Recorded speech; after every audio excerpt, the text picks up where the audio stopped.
Well, hi there. I saw your response to Keith, and I couldn't resist uh, speaking to this issue just a little bit. There's so much I uh, would like to say, and it's hard to put it all in writing. Uh, Please forgive the shape of my study. I still have some books to put away. It's been a busy, strange sort of week this week, so still shoveling out, literally. We're under about 6 or 7 feet of snow. And but what you said to Keith really spoke to me, and I wanted to share something with you. And I'll try to connect it to the course. We'll see how it goes. Uh, but you said that you're uh, teaching middle school youth, and boy, that's a high calling. I remember years ago, my wife and I, we took over a sixth grade Sunday school class. Nobody else wanted the sixth graders. We asked the Christian education director, where do you need teachers? We'll go wherever you want us. She said, I have just the place for you. And she put us in a classroom with sixth graders. Now, if you've been in children's ministry for any length of time, you know that sixth graders are kind of in this no man's land of uh, they're not kids, but they're not junior high. They're a whole different. You can't treat them like a children's church, and you can't treat them like an adult service. You've got to find that happy middle ground, and we had no idea what that was. And throughout my time in ministry, I think I've learned, if I could distill it all down to one thing, it'd be this: teach the word.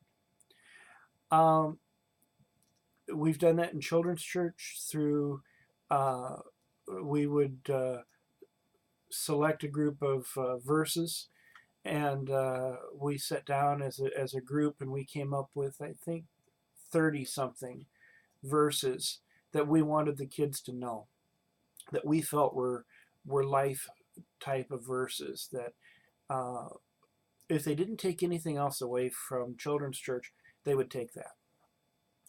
And we did the same thing with these sixth graders. And we discovered that if we were just real with them, and we they needed that positive influence, and your middle schoolers will be the same. I've taught middle schoolers. I taught high school English for a here recently at a high school. I did that for about 9 or 10 weeks. They didn't have an English teacher, and the principal called me and asked me to do it. And I learned from this time with the middle schoolers that God had not put me there by accident. There were several students that God revealed that we were there. I was there for. Same with this stint with middle schoolers. Prior to this, we had worked entirely and exclusively with kindergarten through second grade was our primary, but kindergarten through fifth we'd also worked with. Kindergarten through second grade was my favorite age groups. Um, so that leads me to my next point, and that is that if you're uncomfortable, it's very likely God's in it. Uh, One thing I've discovered is God isn't always interested in our comfort. He's interested in us becoming holy. He's interested in us becoming like Him. And if we'll but stay close to Him and let Him work through us, God will show you the right curriculum, even if you write it yourself. Um, God can do greater, abundantly more than we can ask, think, or imagine with such like us. He loves us. I say this all the time. He loves us more than ice cream. Um, and so God's got you there for a reason. And yes, you are surrounded by pastors. Don't look now. We've got you surrounded. Uh, anyway, forgive my warped sense of humor. I'm so glad to have you in the class, and so glad to read a little bit about what you're doing in ministry. I'd love to hear more. And if there's any way that I can be of help to you in ministry, I would be happy to do so.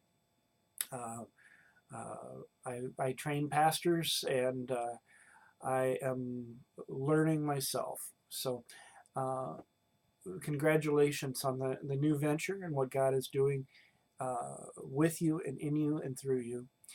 And you'll find that God doesn't put us in a place to abandon us. Was it Dietrich Bonhoeffer that said God's Spirit won't lead us where His grace can't keep us? So I'm confident of this very thing, that He who has begun a good work in us will continue to perform it until the day of Christ Jesus. So I hope this video is encouraging and helpful, and let me know how I can be of help to you. As to the course, you'll find Frankl in similar circumstances where he was just taking things one day at a time, and he didn't know if each decision was the right decision. But he's alive because of a series of right decisions. And it's that way for us in ministry. We don't know the whole big picture, but we keep taking steps in the right direction and keep making the right decisions. And, we're going to flub up. We're going to miss the mark. We're going to look back across the landscape of our life and ministry and say, why did I do that? But then in our second thought, we'll, I'm kind of glad I did. I learned something from that I couldn't have learned otherwise. So anyway, let me stop recording and get this posted, and I hope you find it enriching. So long for now.